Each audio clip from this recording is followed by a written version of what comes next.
총탄이 빗발치는 전장에서 두려움에 떨고 있던 한 군사가 있었어요. 이 군사가 살아남기 위해서 묘수 하나를 떠올렸는데요. 그것이 무엇인가 하면 상의는 아군의 군복을 입고 바지는 적군의 군복을 입는 것이었습니다. 그렇게 하면 양쪽 모두로부터 안전할 것이라고 생각했어요. 어떻게 됐을까요? 양쪽 모두로부터 총 맞아 죽었습니다. 예. 전장에서 군인이 살아남을 수 있는 유일한 길은 적군과 싸워서 승리하는 것밖에 없어요. 맞죠? 예, 그와 같이 성도의 삶도 마찬가지입니다. 승리의 비결은 마귀와 싸워서 이기는 것입니다. 예.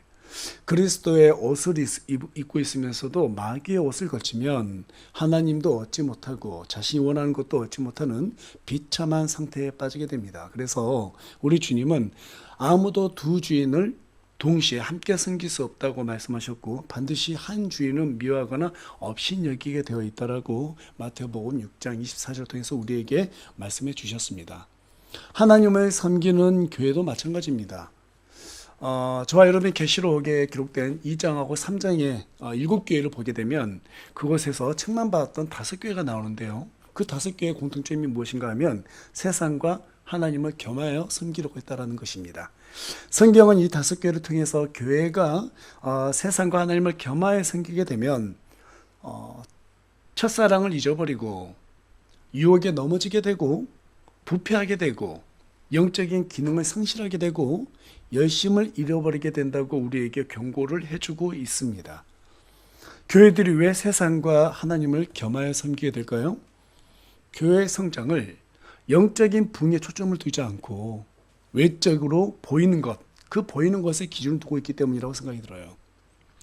그러나 성경은 결코 큰 건물을 세우고 사람들을 많이 끌어모이는 것이 교회의 성장의 표상이라고 말하지 않고 있습니다.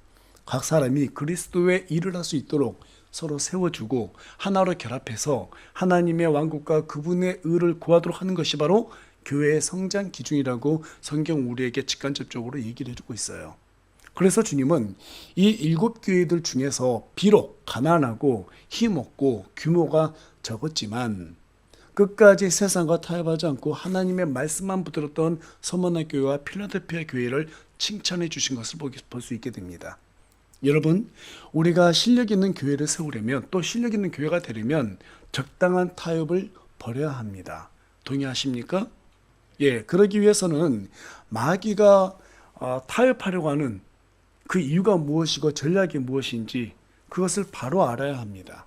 그 내용이 오늘 본문에 등장하는 이집트의 왕 파라오와 모세의 관계 속에서 잘 드러나 있다고 보여져요.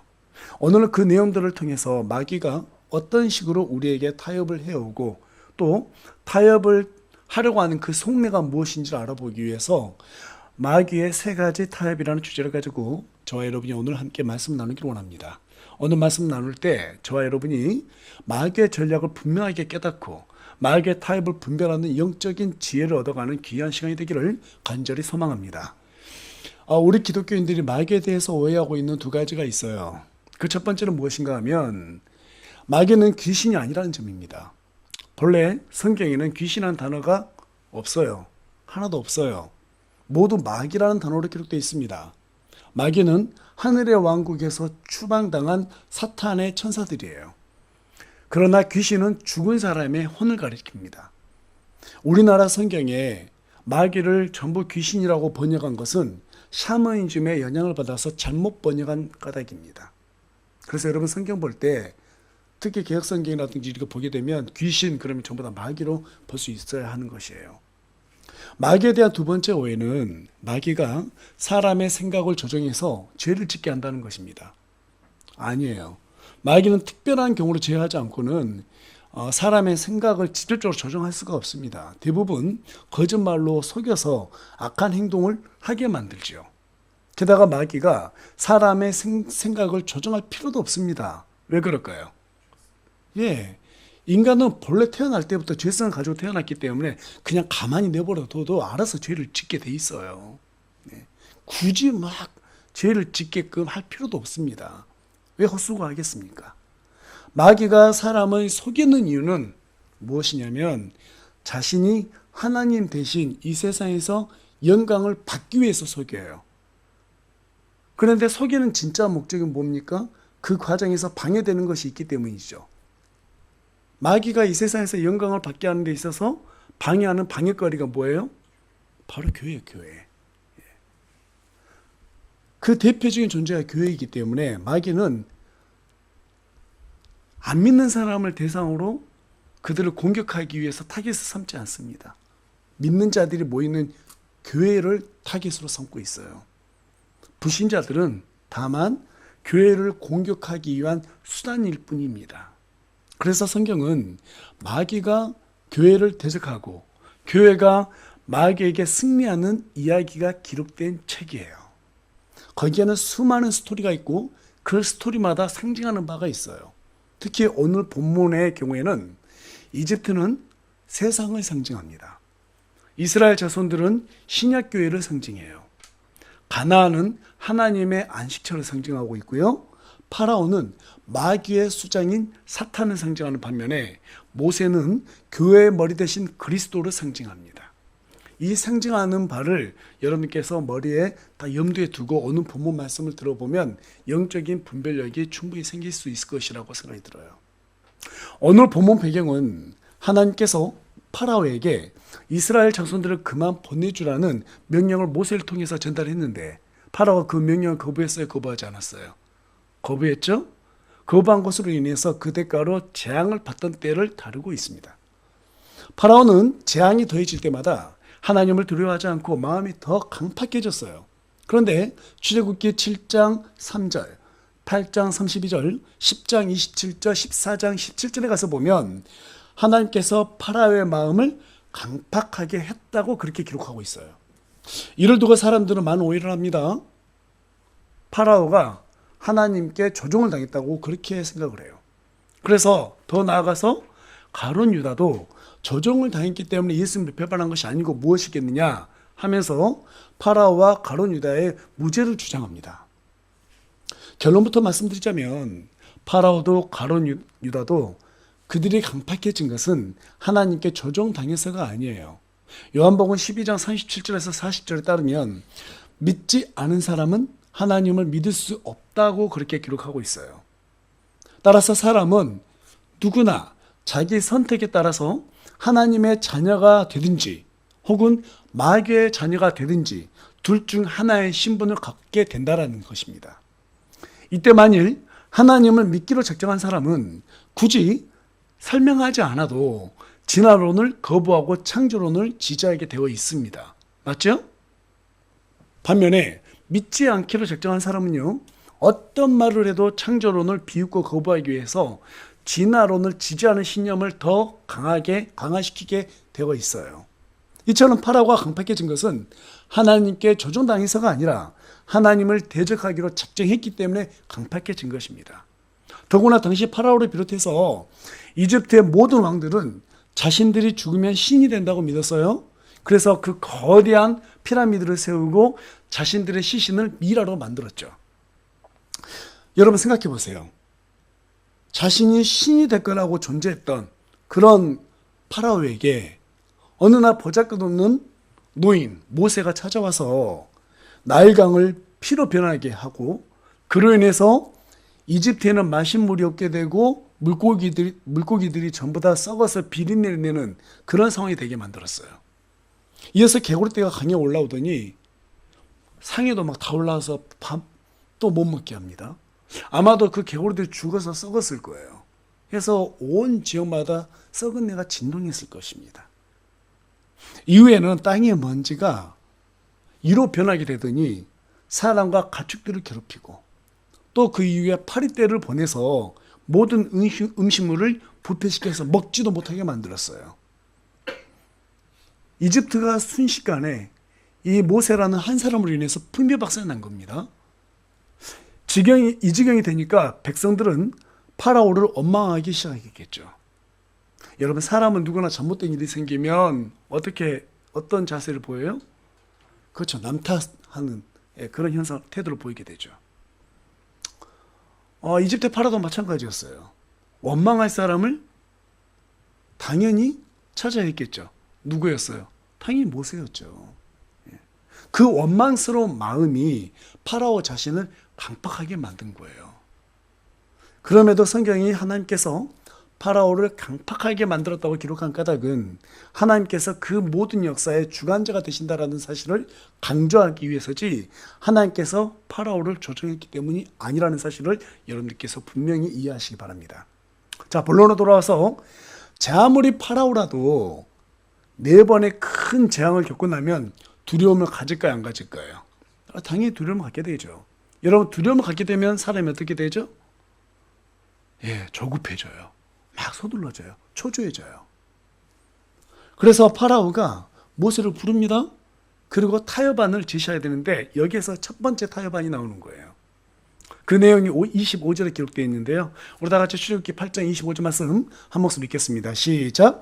파라오가 모세와 아론을 불러 이르되 너희는 가서 이 땅에서 너희 하나님께 희생물을 바치라 하매. 파라오의 첫 번째 타협안은 너희가 하나님을 섬기도록 해주겠다. 한마디로 너희에게 종교의 자유를 주겠다는 말이에요. 그런데 여기에는 한 가지 조건이 있죠. 이 땅에서 너희 하나님께 희생물을 바치라는 거예요. 이집트 땅에서 벗어나지 말고 하나님을 섬기라 이 말입니다. 그런데 여기에는 한 가지 함정이 있어요. 모세가 그것을 기가 막히게 알아채요. 그 함정이 무엇인가? 26절 말씀도 우리 다 같이 읽겠습니다. 시작.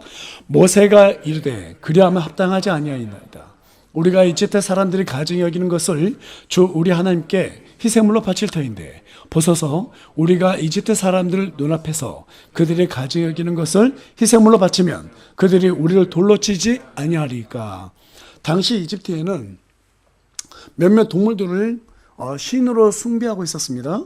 그 중에서 황소는 풍요와 힘을 상징하는 아주 중요한 신적인 존재로 인식하고 있었고, 또 그 중에서 흰 암소 같은 경우에는 죽이면은 지휘고하를 막론하고 사형에 처하도록 하는 그러한 법을 제정했다고 해요. 그런데 만일 이스라엘 자손들이 서로를 잡아가지고 하나님께 희생물로 드리면 어떻게 될까요?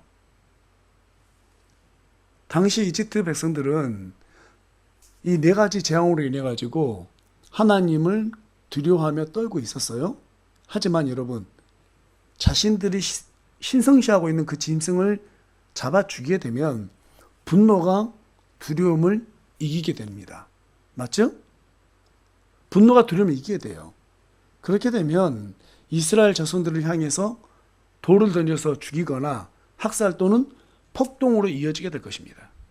간사한 파라오는 이 사실을 아주 잘 알고 있었기 때문에 겉으로는, 표면적으로는 종교의 자유를 주겠다라고 그렇게 말하면서 이스라엘에서 하나님 섬겨라, 이스라엘 땅에서 하나님 섬겨라, 이렇게 말했던 겁니다.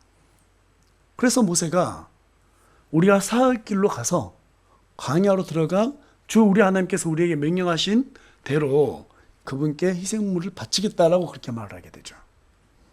오늘날 우리 기독교가 무너지게 된 가장 큰 이유가 무엇이냐라고 하면 저는 그 한 가지로 예배가 무너졌기 때문이라고 말을 합니다. 예배 중에 사람들이 좋아할 만한 세상 음악으로 찬양을 하고 사람들이 듣고 싶어하는 세상지혜를 말씀으로 대체시키고 있습니다. 예배가 적절하게 세상화된 거예요.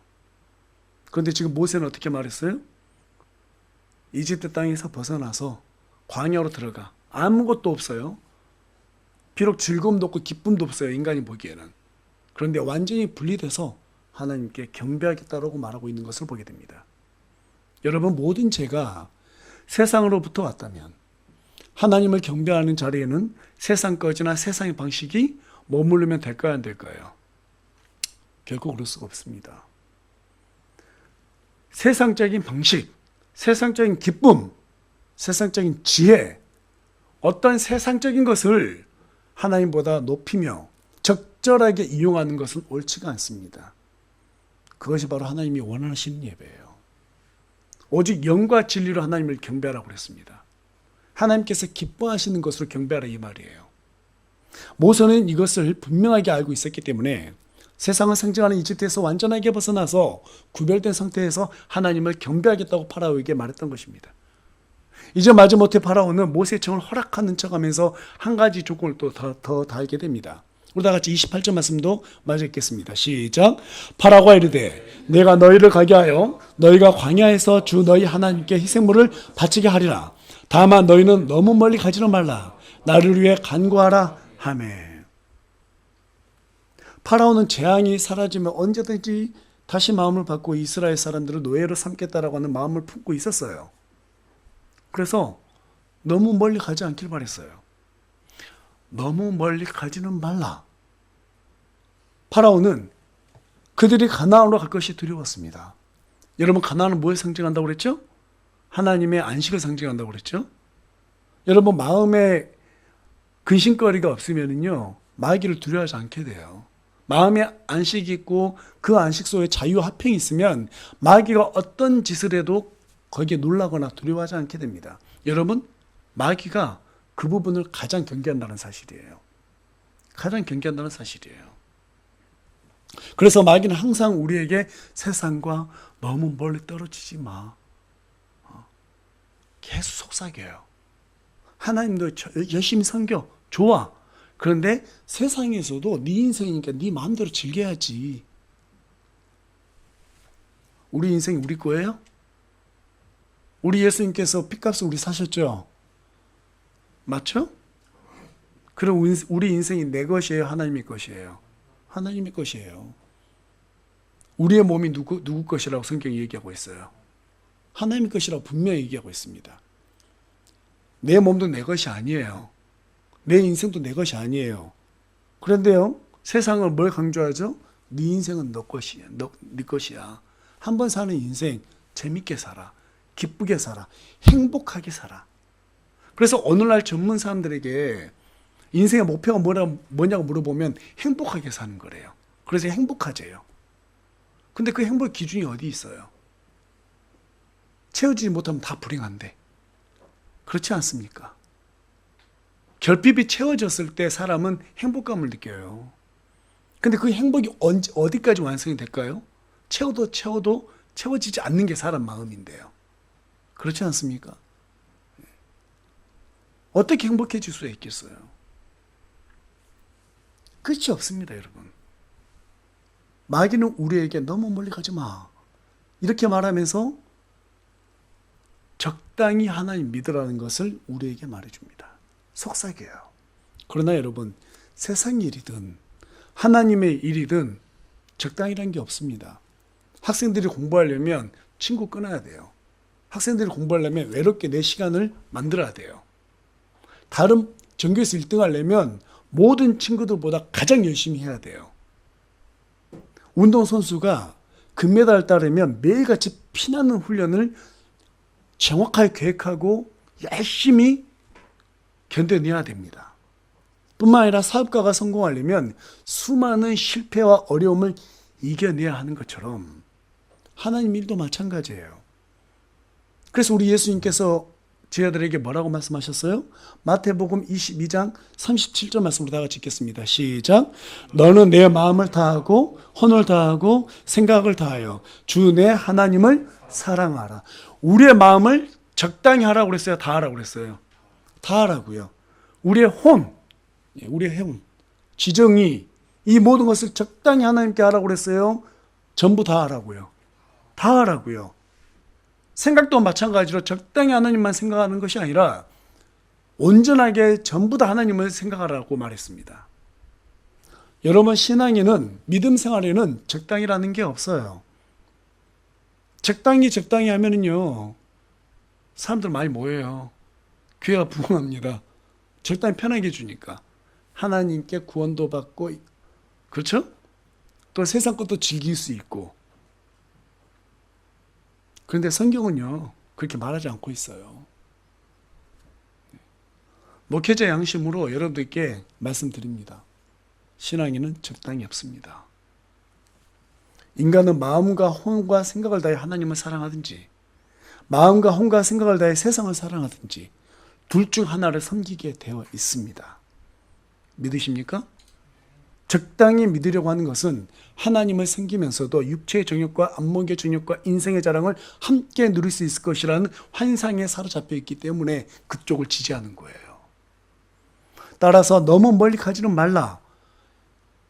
이 마귀의 속삭임은 우리를 노예로 삼기 위한 마귀의 전략이라는 것 사실을 깨달으시기를 바랍니다. 모세는 이 전략을 간파했어요. 그래서 29절에 본 바와 같이 모세는 파라오에게 다시는 속이지 말라는 경고를 한 뒤에 파리떼를 물리쳐 줍니다. 그러더니 바로 말을 바꿔서 파라오가 약속을 지키지 않게 되죠. 그렇게 되자 하나님께서는 모세를 통해서 이집트에 있는 가축들을 모두 전염병으로 죽이시고 화로에 재를 뿌려서 사람과 짐승에게 터지는 종기를 내게 하셨어요. 그리고 불이 섞인 우박을 하늘로부터 내려서 이집트에 있는 짐승들과 모든 채소, 모든 나무를 전부 다 꺾고 태워버리셨습니다. 이쯤 되니까 또 다시 파라오가 조급해지는 거예요. 마음이 막 급해지는 거예요. 다시 모세를 찾습니다. 이제 두 번째 칼반을 제시합니다. 그 내용이 출애굽기 10장 8절에서 11절에 기록되어 있는데요. 우리 다 참목소리 읽겠습니다. 시작.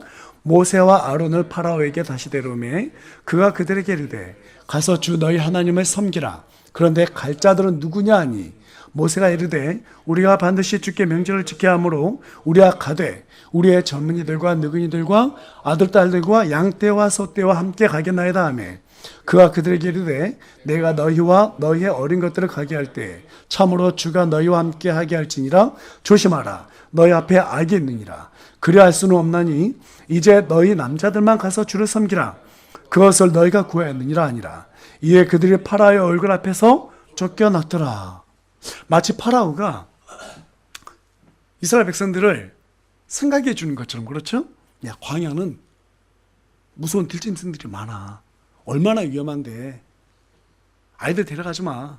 남자들만 데려가서 하나님을 섬기고 와. 지금 얘기하는 거예요. 근데 모세가 명절이 있다라고 얘기하고 있잖아요. 명절이 있기 때문에 어린 아이들부터 남녀노소 불문하고 전부 다 가야 된다라고 얘기하잖아요. 이 명절이 정확히 어떤 명절인지는 알 수 없습니다. 하지만 희생제물을 가져가야 한다는 것으로 봤을 때는 이스라엘 자손들이 자신들의 죄를 속죄하기 위해서 유월절처럼 온 가족이 함께 제사와 예배를 드리는 그러한 명절인 것으로 추정이 됩니다. 하지만 파라오는 조금 전에 읽었던 것처럼 남자들만 데리고 가라고 말합니다. 왜 그랬을까요? 여러분, 이것은 가정을 깨트리기 위한 사탄의 전략이에요. 가정이 존재해야 나라가 존재하고 교회가 존재하기 때문에 모세는 이 부분을 왜 이와 같이 말하고 있는지 그 전략을 간파하고 파라오에게 또다시 거부하죠. 그렇게 할 수 없다라고 말합니다.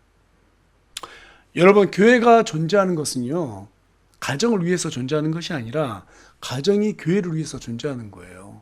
맞습니까? 그래서 저와 여러분이 가정을 소중하게 다뤄야 되는 거예요. 남자와 여자가 만나서 결혼할 때도 교회를 섬기기 위해서 만나야 되는 것이고요. 가정을 이렇게 세웠을 때도 교회를 위해서 자녀들을 잘 양육해야 되는 거예요. 그래서 처음부터 하나님께서 아담과 이브를 창조하시고 어때요? 아담의 갈빗대를 취해서 여자를 만들게 되죠. 그런데 그것이 무엇을 위해서? 교회를 위해서 이렇게 하셨다고 에베소서 통해서 우리에게 알려주고 있어요. 그런데 지금 남자들만 데려가겠대요. 남자들만 죄사함을 받으면 돼요, 안 돼요? 안 되죠. 모든 사람 전부 다 죄사함을 받아야죠. 그래야 온전한 가정이 되죠. 앞서 여러분들께 말씀드린 바와 같이 이스라엘 자손들은 가정, 교회를 상징한다고 말씀드렸습니다. 그런데 지금 마귀는 이 가정을 깨트리기 위해서 남자들만 데리고 가라고 말하기 때문에 모세가 이 부분을 거절했던 것입니다. 자, 그렇게 되자 파라오가 또다시 마음이 강팍해졌어요. 하나님을 거부합니다. 그러자 이번에는 하나님께서 메뚜기 떼를 보내셔가지고 우박으로 전부 다 나무를 꺾고 채소를 다 없애버렸는데 그나마 남아있는 것마저도 전부 다 먹어치우게 만들어버립니다. 그리고 이어서 불을 붙일 수도 없을 만큼 아주 습한 어둠을 보내셔서 이집트 사람들이 바로 앞에도 전혀 볼 수 없는 상황이 되게 만드셨어요. 그러자 또다시 파라오 마음이 조급해지죠. 그리고 또 모세를 부릅니다. 이제 세 번째 타협안을 제안하게 되죠. 그 내용이 10장 24절에 기록되어 있습니다. 자, 우리 다 같이 한 목소리 읽겠습니다. 시작. 파라오가 모세를 불러 이르되 너희는 가서 주를 섬기되 다만 너희 양떼와 소떼는 두고 너희의 어린 것들은 또한 너희와 함께 갈지니라. 여러분, 당시 양과 소는요, 생계를 위한 가장 귀중한 재산이었어요. 그런데 지금 양떼하고 소떼를 두고 가라는 것은 아무런 생계 대책 없이 떠날 테면 떠나보라는 얄팍한 계산에서 나온 파라오의 협상이었죠. 게다가 양과 소는 생계 수단을 넘어서서 하나님께 드릴 희생제물이었습니다. 희생제물은 하나님과의 관계를 회복하고 경배를 드리기 위한 아주 중요한 수단이었어요. 때문에 제물 없이 떠나라는 말은 무슨 말이에요? 하나님께 경배하는 것을 포기하라는 말이죠. 그래서 모세가 이 부분에 대해서 어떻게 해요? 또 거절하게 됩니다. 그리고 결국에는 파라오가 마지막에 손을 들고 항복할 때까지 항복하도록 만들기 위해서 하나님께서 그 장자들을 다 죽이게 되죠. 자, 여기까지 쭉 봤을 때 파라오는 재앙을 피하기 위해서 모세에게 지금 몇 번 타협안을 제안했어요? 세 번. 세 번의 타협안을 제안했습니다. 첫 번째는 이집트 땅에서 하나님을 경배하되 너무 멀리 가지 말라는 것이었고, 두 번째는 남자들만 데리고 나가서 하나님을 경배하고 오라는 것이었고, 세 번째는 희생제물로 삼아야 할 양과 소는 두고 가라는 것이었습니다. 파라오의 이 세 가지 타협은 모두 한 방향을 가리키고 있어요. 그게 무엇일까요? 예배입니다. 예배를 방해하는 거예요. 마귀는 교회가 참된 예배로 나아가지 못하면은 영적으로 무너지는 것을 아주 잘 알고 있어요. 그래서 사람들이 예배를 드리지 못하도록 하기 위해서 세상과 적당한 거리 유지하게 합니다. 온 가족이 교회로 나가지 못하도록 가정을 깨트려요. 물질에 집착하도록 만들어서 헌금 드리는 것을 인색하게 만듭니다. 이것이 바로 마귀가 우리의 삶 속에서 매일같이 제안하는 타협안이에요. 따라서 여러분, 예배가 얼마나 소중한지 아시겠죠? 예배가 정말 소중한 거예요. 여러분 한번 생각해 보세요. 한 주간의 삶 속에서 어떻게 살았든 간에 이 예배가 가운데로 들어오면 내가 한 주간을 잘못 살았구나. 내가 좀 나태했구나. 하나님과 함께했던 시간이 많이 적었구나. 또 내가 이런 죄를 저질렀구나. 이런 것들을 생각하게 되면서 회개하게 돼야 한대요. 회개하게 됩니다. 우리가 하나님을 높이 경배하고 찬양하기 위해서 그런 회개가 없이는 될 수가 없잖아요. 마음이 회개하게 됩니다. 또 말씀을 들으면서 또 도전받게 돼요. 여러분, 회개하고 말씀에 의해서 도전받으면 영이 다시 살아납니다. 살아나는 거예요. 회생되는 거예요. 그래서 여러분, 주일이 무슨 날이라고 그랬어요? 그리스도께서 부활하신 날을 기념하는 거라고 그랬죠? 우리 예수님께서 주일날 부활하셨어요. 그와 같이 우리가 예배 가운데로 들어오게 되면 우리 영이 다시 회생하는 거예요. 다시 살리게 만드는 거예요. 또 영이 성장할 수 있게 만들어주는 거예요. 그래서 여러분, 예배가 정말 중요한 거예요. 예배가 정말 중요한 거예요. 여러분, 인간은 하나님을 경배하기 위해서 태어났다고 성경 우리에게 말해주고 있습니다. 그래서 영과 진리로 예배를 드리라고 우리에게 말해주고 있어요. 그렇게 하지 않으면 우리의 영은 죽게 되어 있습니다. 아무리 교회가 마음에 안 들고 사람들이 미워도 교회 가서 예배 드려야 하는 이유가 바로 여기에 있습니다. 누구를 위해서? 내 자신을 위해서요. 그렇지 않으면 탐욕과 정욕과 물질의 노예로 살아가게 돼 있어요. 마치 이스라엘 백성들이 이집트에서 노예로 살아갔던 것처럼 말이죠. 거기에서 나오려면 이스라엘 백성들이 모세를 붙잡아 했지 않습니까? 그렇죠? 우리가 예수 그리스도를 붙잡아야 되는 거예요. 여러분, 교회가 아무리 규모가 작고 힘이 없어도 참된 예배자를 세우면 망할 수가 없어요. 망할 수가 없어요. 그래서 로마서 12장 1절과 2절이 우리에게 뭐라고 얘기하는가? 우리 다 같이 로마서 12장 1, 2절 말씀 다 같이 한 목소리 읽겠습니다. 시작. 그러므로 형제들아 내가 하나님의 긍휼에 힘입어 너에게 간청하노니 너희는 너희 몸을 거룩하고 하나님께서 받으실 만한 살아있는 희생물로 드리라. 그것이 너희의 합당한 섬김이니라. 너희는 이 세상에 동화되지 말고 너희 생각을 새롭게 함으로 변화를 받아 하나님의 그 선하시고 받으실 만하며 온전하신 뜻이 무엇인지 검증하도록 하라. 예. 여러분, 우리가 하나님의 국률함을 입은 존재들이죠. 하나님께서 우리를 불쌍히 여겨주셔서 십자가에 못 박혀 죽어주시고 거기에서 흘리신 그 피로 우리의 죄를 전부 다 사하여 주셨습니다. 그래서 우리는 하나님의 사람이 되었고 세상과 정확히 구분돼야 돼요. 세상에 있는 사람들이 술 먹고 담배 피고 여러 가지 마약도 하고 성관계 이런 지저분한 것들로 살아간다 하더라도 거기에 본받지 말고 나도 저기 한번 빠져보고 싶다 이런 유혹을 다 뿌리치고 하나님 앞에서 우리의 몸을 거룩하게 하라고 지금 말하고 있어요. 거룩이라고 하는 건 세상과 구분되는 걸 얘기하는 것입니다. 세상을 완전히 배제시키라는 이 말이에요. 그래서 하나님께서 받으실 만한 희생물로 우리 자신을 예배 가운데 데려와서 하나님께 드리라는 거예요. 지금 저와 여러분이 이 예배를 드리고 있는 것은 우리의 몸을 하나님께 살아있는 희생물로 지금 드리는 겁니다. 이게 눈으로 보는 이거 예배 아니에요, 여러분. 코로나 때 우리가 핸드폰 쳐다보면서 예배 드린다? 그 예배 아니에요. 예배라고 하는 것은 우리의 몸을 직접 하나님께 드리는 거예요. 드리는 거예요. 그런데 그냥 드리지 말라는 거예요. 거룩하게 구분하라는 겁니다. 그러기 위해서는 세상과 동화되지 말라는 거예요. 세상을 따르지 말라는 것입니다. 모세가 파라오에게 걸려 넘어지지 않았던 것은 바로 세상과 완전히 구분되어 있기 때문에 그래요. 파라오의 이 얄팍한 속임수에 걸려 넘어지는 사람들이 얼마나 많습니까? 얼마나 달콤해요. 그럴싸하지 않습니까? 여러분, 이집트가 얼마나 좋은 땅이에요. 나일강이 있기 때문에 정말 풍요로웠고 가장 잘 살았던 그런 나라였습니다. 그것에 머무는 게 얼마나 좋았어요. 얼마나 좋았길래 이스라엘 백성들이 광야에서 모세에게 우리가 이집트에서 나올 줄 말 걸 괜히 네가 우리를 데려와 나왔다고 하면서 원망하잖아요. 그렇죠? 얼마나 좋았으면. 근데 파라오가 그곳에서 예배 드리려고 하잖아요. 근데 모세는 안 된다고 얘기하지 않습니까? 멀리 가지 말라는데도 멀리 가지 않습니까? 세상과 완전히 구분돼야 된다 이 말이에요. 남자들만 가라? 아니, 우리 모든 가정이 하나님께 예배드려야 된다. 왜? 다시 한번 반복하지만 가정은 교회를 위해서 존재하기 때문에 그렇습니다. 마지막으로 어때요? 희생 제물을 가져가지 마라 그러죠. 우리 몸이 희생물이에요. 물론 우리 헌금도 준비하지만 우리의 몸이 또 희생물이에요.